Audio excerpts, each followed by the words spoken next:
Good morning, ladies and gentlemen.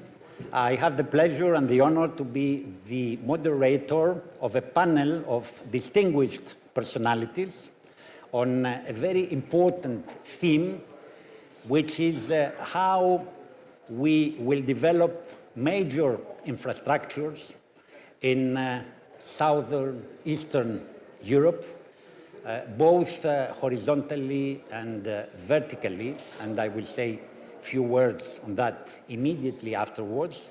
I would like to start by introducing the distinguished members of the panel, starting from my left with Hristo Aleksiev, Deputy Prime Minister in charge of economic policies, who is also Minister of Transport and Communications. Next to him, Deputy Minister for Environment and Water, Maria Boyadjiiska. Next to her, Mr. Kirkinezis, who is the Vice President and Managing Director for the Balkans of VIII International. And next to him, last but not least, Mr. Maris, who is the country representative for TAP Greece. Let me say a few words to introduce the panel, and then the distinguished panelists will take the floor. The economic, social, and territorial cohesion are key principles of the European Union.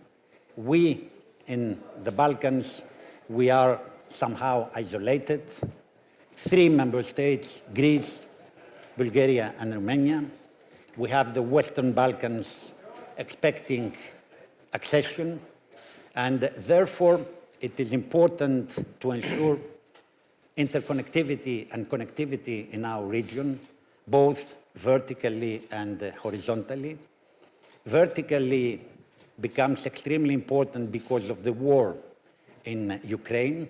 Both Moldova and Ukraine have a European perspective, and we all wish that this tragedy of the war in Ukraine will end soon, and then the day of the reconstruction will start, a big challenge, not only for Ukraine, but for Europe as well. Therefore, in that respect, we need to ensure vertical access, both south, north, and north, south for the reconstruction. We have to ensure the connectivity of the Black Sea with the Aegean, and in that respect, we will be happy to discuss the C2C project, an extremely important project, which is a railway project connecting the port of Thessaloniki with the port of Kavala, Alexandroupolis, Burgas, Varna, Russe, Constanza, and ultimately Odessa. Therefore, this green railway will ensure not both the connection of the Aegean with the Black Sea, but will also serve the reconstruction purposes of Ukraine. We have a new important project, which is the Alexandroupoli-Burgas. I was working for the Burgas-Alexandroupoli. The Alexandroupoli-Burgas will be an oil pipeline transporting oil from Alexandroupoli to Burgas, extremely important, with also in the context of the reconstruction of Ukraine, but also to serve the needs of the Black Sea. Let's not forget that the Black Sea is one of the seas of the European Union, and it is a sea where we need also to develop the neighborhood policy of the European Union. Then it is important to mention that the connection of the Western corridor in the Western Balkans of Dures with the port of Igoumenitsa is now decided, which is extremely important, and therefore, on the one hand, on the east, we will have the Burgas-Alexandroupoli and, of course, the network of the motorways including the Struma motorway, to which we will refer, and the railway between Thessaloniki and Alexandroupolis, as well as the connection between Thessaloniki and Skopje. And on the west, we will have this connection, Igoumenitsa, with Dures, which is extremely important, and which also will connect with what we call in Greece Para-Egnatia, which is the parallel motorway, parallel to Egnatia, which will connect the Ionian and Adriatic Sea to the Black Sea. So you can see a very complex map and a very complex architecture of investments coming under the trans-European networks for transport and for energy. And last but not least, we will refer to some energy projects. Greece is becoming an energy hub. Soon we will become also a green hub with the green electricity that we are planning to import from Egypt. There are important investments. Mr. Maris will refer to them. This was a general introduction that I wanted to share with you all, with the view to set the framework within which the panelists will take the floor. I have now the pleasure to give the floor to His Excellency, the Prime Minister, the Deputy Prime Minister. Thank you, dear George. Dear and esteemed participants and guests, yes, George is right. First, we have the COVID crisis. After that, we have this war in Ukraine, which has provoked a lot of processes, a lot of challenges that we have to face now. It has provoked a lot of crises almost in all the fields. Now we are seeing big inflation crisis, energy crisis. We are seeing social tensions everywhere in Europe. We are seeing that the main trade flows are interrupted because some of the main corridors are changing, considering that the northern corridor to Russia is not anymore operational in full. That's why we have very quickly to react and to face these challenges. And what is the recipe to do that?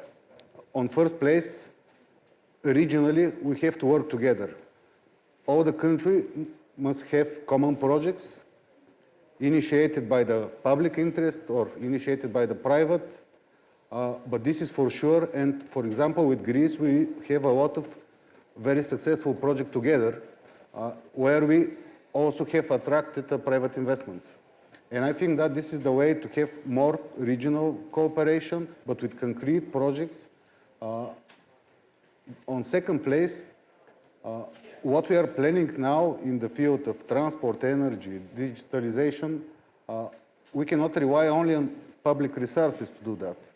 That's why all the projects that we are initiating or implementing must have, and they have to be viable for the private investors, for the private interests. So for me, it's a very, to say this is very serious milestone, and we have to meet these obligations in order to be able to attract all this financing that we need in order to face the challenges and realities which are in front of us. On third place, and I will develop on this a little bit further, we must have really better connectivity, connectivity which is really meeting the new realities, connectivity in the field of transport, connectivity in the field of energy, connectivity in the field of fiber optic networks, in digitalization. In the field of transport, what we can see now, first, as a major policy, here we have to try and to go in a way that we have to develop and to shift to rail. On first place. On second place, we have to develop all the hinterland connections from the ports to the rail, because the future is of maritime transport, but for the land, it is possessed at the moment from the railway transport. You know what is the policy of the European Commission for decarbonization. Till 2030, we have to reduce the emissions with 55%. Okay, we are going to electrical or to hydrogen, but the easiest way is to shift from road to rail. That's why it is very important and it is the future. What we have to consider here as the main trade routes and where we have to put our attention. On first place, as you said, to develop the vertical corridors, and we have to start to work very actively, and Bulgaria is doing that from north to south. I mean, connecting Ukraine to Romania, Bulgaria, and giving them access to the open sea through the northern ports of Greece. And you can see that now we are planning to start really strongly to invest in all the roads which are from north to south and trying to connect with all the efforts with the northern Greek ports. We don't have to forget one other fact, that we don't have anymore this northern corridor, which was going through Russia from Central Asia, through Russia and going to Europe. Now the so-called middle corridor is, to say, very up-to-date.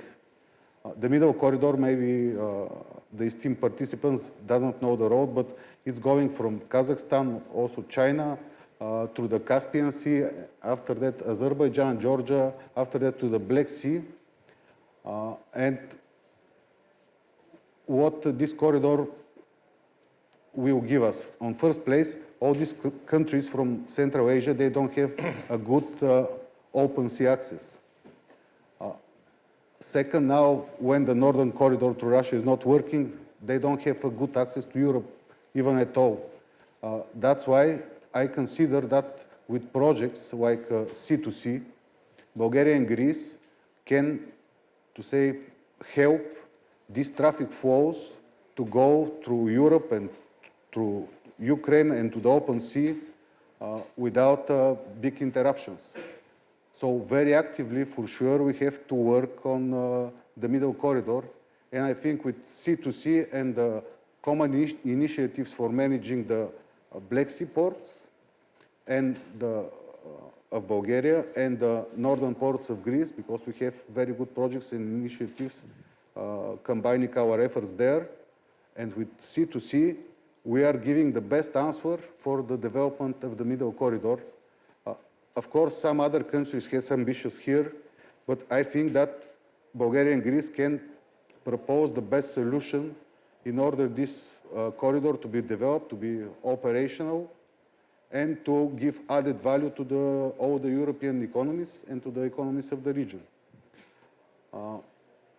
So, because we don't have too much time, in the energy sector, it's clear, and in the energy sector, what I wanted to say is, again, because we were working together on common project like the interconnector between IGB, between Bulgaria and Greece, we have succeeded together to quickly to diversify the sources and the supplies of natural gas. Still, in Bulgaria, we have one, to say, big challenge, and this is to diversify the supplies of crude oil. That's why the project Alexandroupolis-Burgas is from crucial importance. Because we don't have too much time, I will not touch on all the projects in the energy sector. I think that the other panelists will develop them further. We will come back again during the second round. And let's not forget to work for the digitalization, for building fiber optic networks between our countries, for investing together in data centers where all this data has to be stored and processed. And I think also in this topic, in this field, we have to work together in order to be successful. And I really believe in this future, it's a bright future, and all these projects will change the map of the region. And I think that this time, the region is giving the policy, the region in the east, where we are, to the west. Thank you. Thank you very much for this first intervention. I wanted to highlight and agree with you that the middle corridor becomes extremely important for the purposes of the neighborhood policy and in the new architecture after the war. And in that respect, both our countries and Romania need to support it. It is extremely important. And I would like also to add that for Greece, it is extremely important that Bulgaria joins Schengen. You are ready for this. It is long expected. We are supporting you on that, and we believe that the borders should be open both for economic and tourism purposes. Everything is in place, and in that respect, we all need to work towards this direction. Without ado, I would like to give the floor to Deputy Minister for Environment and Waters, Maria Boyadjiiska. Thank you, George, and dear ladies and gentlemen. Please allow me to switch and shift a little bit the focus from economy and transport, connectivity and digitalization, which are, of course, the main and the most important topics, and to go a little bit in the area of the environment and nature protection. Because today, our generation, it is our task to do the transformation and transition to green economy and hope to save the planet resources for the future. This transition is expected to have a positive impact on our health, on our way of life, but at the same time improving environmental infrastructure, protecting and restoring biodiversity and natural ecosystems, as well as ensuring sustainable food systems. The measures aimed at pollution reduction and resource efficiency would be beneficial both for economy and environment, which is why sustainability goals should be the main priority of our societies and government today. Therefore, we should dedicate all efforts to applying the highest environmental standards in all sectors of economy, and particularly in the field of infrastructure, energy, and transportation.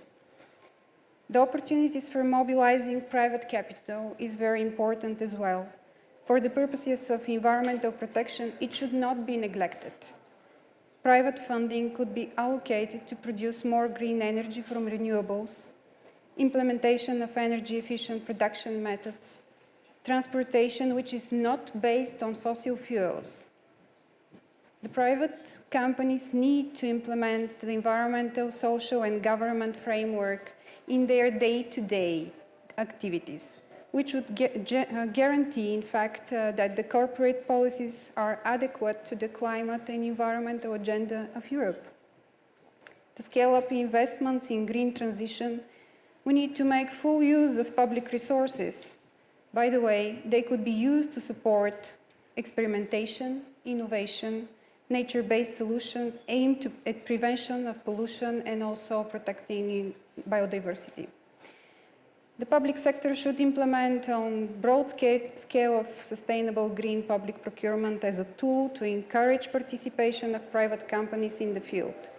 This is especially valid for the programs which spend EU funds for environmental infrastructure such as water supply, wastewater treatment, waste management, of course, and Natura 2000 floods prevention. In Bulgaria, the new programming period for the years 2021-27, the key interventions are exactly in the sectors of infrastructure, water supply and wastewater treatment, waste management and recycling, improvement of air quality by reducing air pollution from domestic heating and transport. The Bulgarian National Recovery and Resilience Plan also provides significant funding for projects dealing with green transitions, and nearly 55% of the resilience plan is allocated to the projects, and to those projects will contribute to the green goals of Europe. As national authority responsible for implementation of environmental policy, we make sure that EU requirements are considered in all phases of project development. We know how difficult it is to streamline a project with the EU requirements for environment protection, nature protection. Sometimes it seems almost impossible. Of course, we apply the instruments of strategic environmental assessments during the planning phase, environmental impact assessment and appropriate assessment during the phases of project design, project implementation, and its operation and decommissioning later. In order to foster the achievement of the goals and strategic mentions so far, it is our task to establish clear and accurate methodologies for assessment of the project's impact on environment. Here we should take advantage of the new technology. Information communication technology, big data, and artificial intelligence are coming, and they need to be used in the benefit of environmental assessment and protection as well.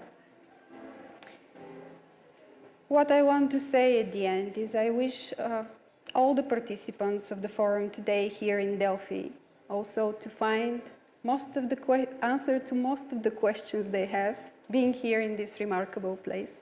Thank you very much for inviting me.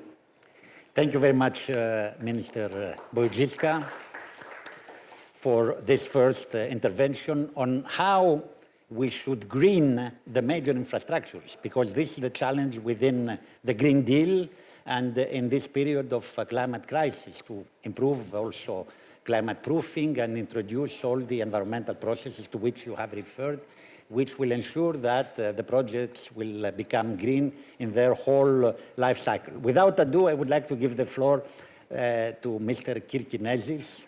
The floor is yours. Thank you, George. First of all, it is a special pleasure for all of us at HIL International to be present at this forum. About HIL International, actually HIL is a company providing project management and construction supervision services, technical support and consultancy in the wider construction industry. Specifically, in the Balkans region, we have made an effort of many years, and we participate in some very nice projects in Greece, in Cyprus, in Albania, North Macedonia, Kosovo, Bosnia and Herzegovina, and we're expanding our activities in the neighboring countries. We believe in the prospect of an interconnected Balkans and Southeast Europe, of course. We need to invest and channel our resources, our effort in creating a space of mutual interest and mutual understanding, in challenging the old and tired stereotypes about the Balkans and unlocking the potential that I think all of us are confident that exists in all of our countries. For the past years, the global world order has been shaking to the core. The impact of the Russian invasion in Ukraine and the consequences are huge. The energy crisis is the best testament to that. In such an extremely volatile environment, investors, donors, and international organizations pay a premium for stability, for calm waters. And countries who can provide this stability are best positioned to seize the benefits of participating in a global system of trade, governance, and diplomatic relations. Balkans need and aspires to become such a region, and I think in many ways it already is. We see that most of the European funds will concern investments mainly in sustainable transport, in actions related to the transition to cleaner forms of energy, to the reduction of CO2 emissions, and to digital future. Therefore, in order to secure and mobilize private and international financial institutions' money, we must be properly prepared and have the right projects bankable. We observe a lot of fundraising initiatives, and all countries encourage the private sector to participate in investment fields such as photovoltaic parks, wind farms, natural gas, LNG, FSRU projects, hydrogen liquid, the gasification of the countries, and other challenging targets as penetration to electric cars, to support intelligent traffic, and others. As financial instruments, international and European banks, as the EBRD, EIB, and the infrastructure project facilities, the IPFs, are used. IPFs are tools for maturing projects and making them bankable, and they are funded by the European delegation. The problem here is that in order to absorb this money, the projects must be bankable, financially viable, and mature. That means completed design, positive market test, approved environment studies and permits and licenses in an advanced stage. To encourage investment, the permitting and approval processes should be simplified. We need to have an authority, a one-stop shop that has real power and authority to advance and deliver infrastructure projects. To tell that in short, we need to have an authority that have teeth and bites. We see that many projects and fund initiatives relate to green transition. The green transition is top in the European Union agenda.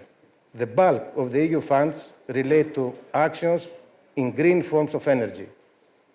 However, the green transition is not only about investments. Of course, it is about investment, that is also about reforms. Green transition is not a threat to the business society, to the people and to the jobs. In the contrary, it is an opportunity. We would create a new world after that, and the whole people is united in this. Because we may, and we have borders between the countries, but there are no borders for pollution. Three things we need to have here. First, consensus. And I think we have consensus. Governments, opposition, people, institutions are on the same wavelength. Second, legal framework. We have the Paris Green Deal and the Sofia Deed of 2020, the agreement of November 2020. And third, financing holding. All countries making their plans. The question is how they will finance these plans. The answer is the IFIs, international financial institutions, EIB, EBRD, World Banks, and others. What is here the role of the IFIs? To provide resources. But resources by themselves are not sufficient, are not enough. They need to be assisted by expertise, by knowledge, by technical assistance, and by bringing together the lessons learned by similar projects. There are numerous projects in renewable energy developed or under development by the private sector, as solar, wind farms, LNG plants, etc. There is also the hydrogen as zero carbon fuel as energy source. The main aim of the European Green Deal is to become climate neutral by the year 2050. Delivering the EU Green Deal, the LNG is a key. LNG will play an important role in reducing CO2 emissions in the power generation sector. Experts pointed out that in the short term, there are huge possibilities for gas to decarbonize the electricity sector. But here, power plants fueled by natural gas till recently were not classed as sustainable. All transition investments in Europe, unless they met emission limits which are so low that none are currently able to comply with. Just lastly, on July 2022, last July, the natural gas is officially green in Europe. The EU Parliament voted to include both natural gas and nuclear power as sustainable energy sources in its taxonomy. Let's see now the private sector. It is widely acknowledged that the private sector is the driving force of development and growth. Development is boosted and accelerated when this sector, the private sector, is encouraged and supported by the public sector. PPPs and concession projects are on top and are very sexy currently in the investment business because they have many benefits. The benefits are for both sides, for public and private. Access to finance. When governments are cash poor, PPPs can offer access to private capital, access to technology, to people, to skills, transfer of risk, investment opportunities, and finally, business development. Therefore, looking ahead, we need to have a target plan. There is a challenging investment programs to mature and implement. We require a genuine and intense collaboration between the public and private sector at all levels, including project planning, financing, and implementation. We share this vision at Hill International, and our mission is to help investments materialize and succeed. We are constantly hiring and repatriating local engineers, local in the countries who have activities, and experts to strengthen and develop our team in order to meet the demands of the new era. After all, investments in infrastructure must be converted into new jobs, and the private sector must help in any way it can. In the second round, I will show some Yes. PPPs for the large projects, but in the second round, I think. Thank you. Thank you very much, Thank you. Mr. Kirkinezis, and thank you for referring to the financing issues and to the PPPs, which are extremely important to develop this type of green projects. Mr. Maris will refer to an emblematic energy project. The floor is yours.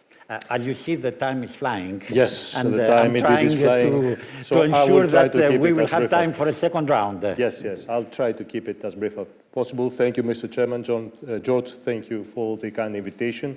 Of course, a pipeline project may not sound as thrilling as other topics, but however, I guarantee you that TAP, especially during the last year, has been very exciting to work in, especially due to the current energy circumstances in Europe. But allow me to briefly present the description, a small, short description of the Trans-Adriatic pipeline, Europe's new infrastructure that has been in operation for now 2 years, safely and reliably delivering gas to Europe from a new source. That's important because the sources of supply of gas has been diversified.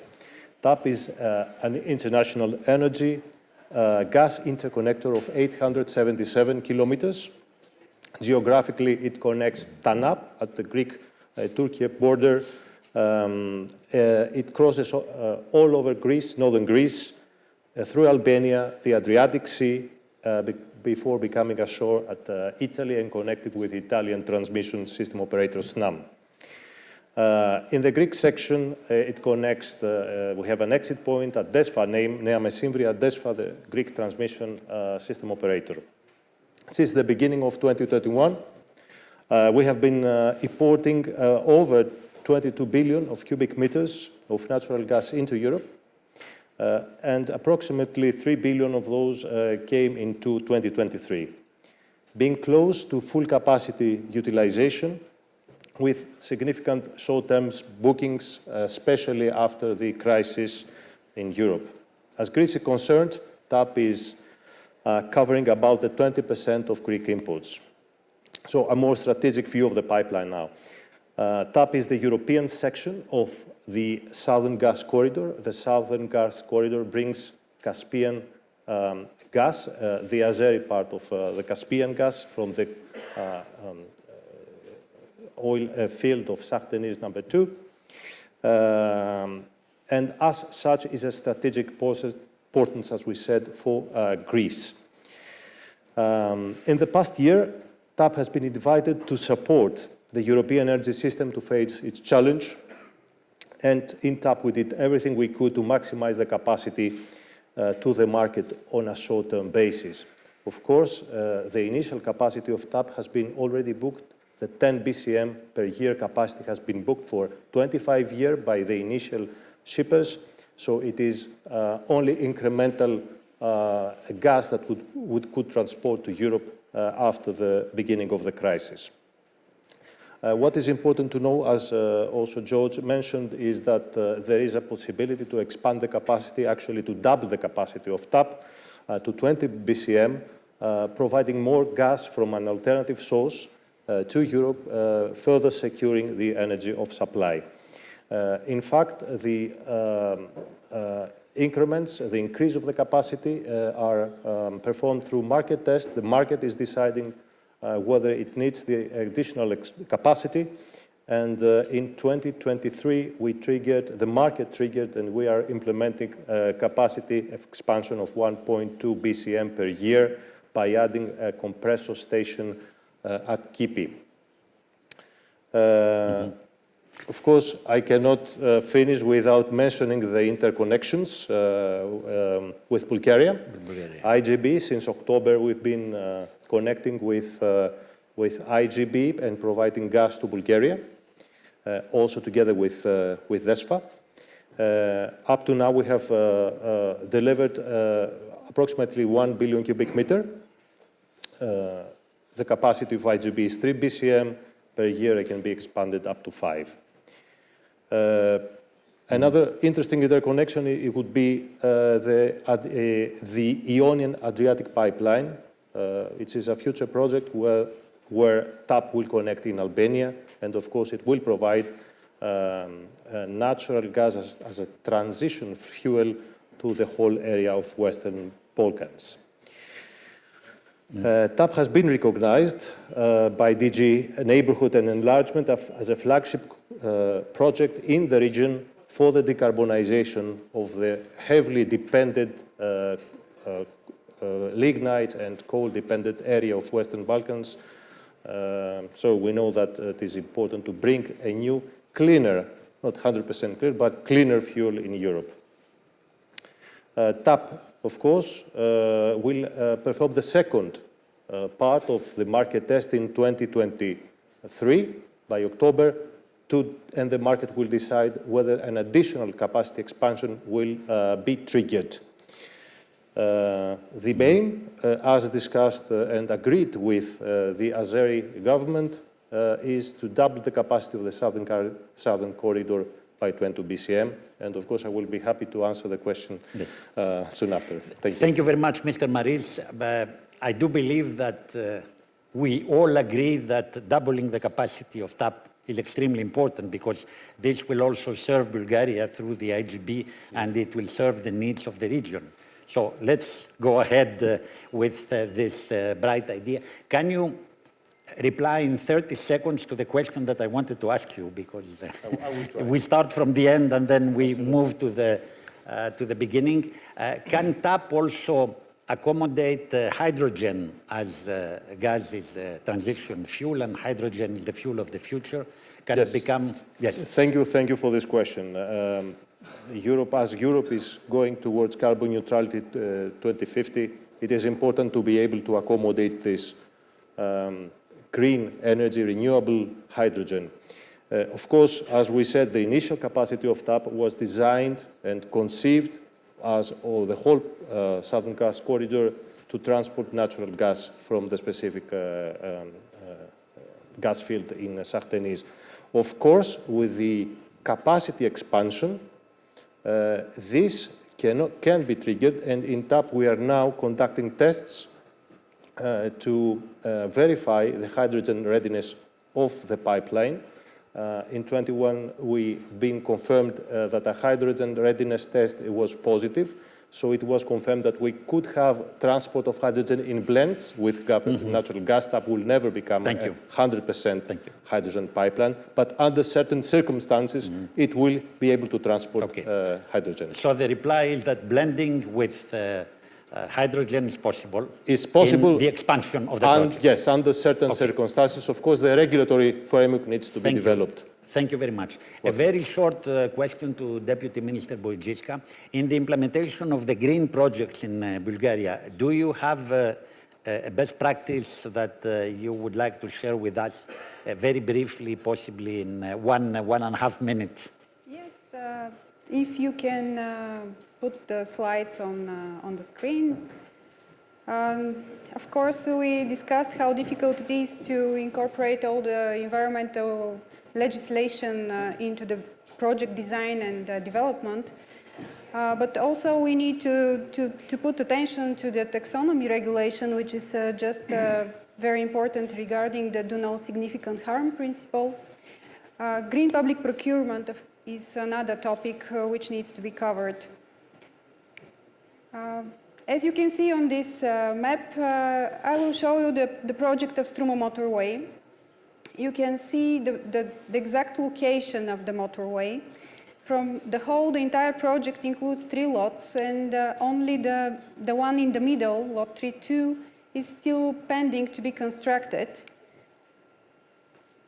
In 2017, our ministry and the Minister of Environment approved the option for construction of lot 3-2, choosing an alternative and option which keeps 1 lane in the existing route E79 and constructing a new lane for the opposite traffic in the eastern part of the gorge, outside of the gorge.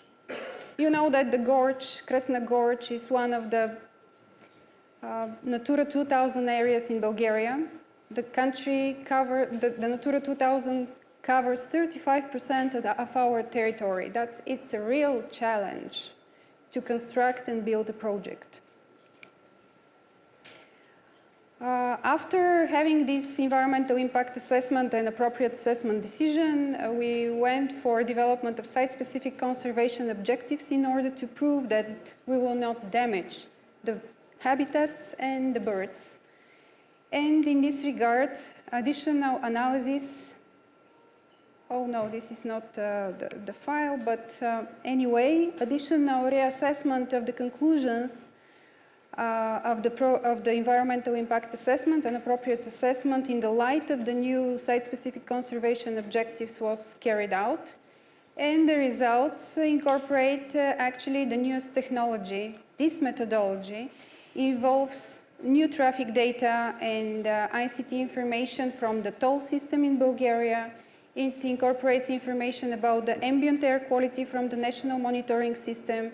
It combines information about the Natura 2000. Everything is done in a 3D format, which gives very precise results, being able to cover all the aspects of environment and biodiversity. Thank you. Thank you very much. 2 minutes left. One for the Deputy Prime Minister and one for Mr. Kirkinezis. I'm sorry that the organizers cannot extend this very interesting panel. So, Deputy Prime Minister, you have the floor for 1 minute, and then Mr. Kirkinezis for 1 minute. Look, of course, it's a, to say, very broader topic that we are discussing, so it's not possible for 45 minutes, but again, connectivity is important to meet the new challenges, the new realities, and I think that our region now is possessing, to say, the future and can create solutions and decisions which can be also example for Western Europe. Thank you very much. Mr. Kirkinezis. Just the PowerPoint only. We have one just to visualize some projects. Let's start from the... in a nutshell, please. Yeah, very shortly. This is the 10T corridor. Actually, only 2 corridors refers to our area. The Orient-East Med corridor connecting Germany to Greece and Cyprus. This is the Rhine-Danube water corridor connecting France and Germany to Romania to Constanța port. We have also the Western Balkans investment framework that actually there is one initiative of the European Union for the developing the Western Balkan countries. These 24 flagship projects for 3.4 billion euros. This is the Kosovo-Serbia Route 7 road interconnection. We have the Albania, North Macedonia, Bulgaria Corridor 8, actually connecting Adriatic Sea to Black Sea, Dures, Flore with Burgas and Varna ports. We have also the road Corridor 10, connecting Salzburg in Austria and Thessaloniki in Greece. And the Montenegro-Serbia Route 4 rail interconnection. Albania-Montenegro Route 2 rail interconnection. And also some projects out of the Western Balkan investment framework. This is the Adriatic Ionian motorway, or let's say the Trieste-Kalamata highway, or the Blue Corridor, connecting Italy to Kalamata, to Greece. The C2C mega project mentioned before from the Deputy Prime Minister, connecting, let's say, Aegean Sea to Black Sea from Thessaloniki. This is a railway project. Thessaloniki to Burgas and Varna. This is initiative between the, okay.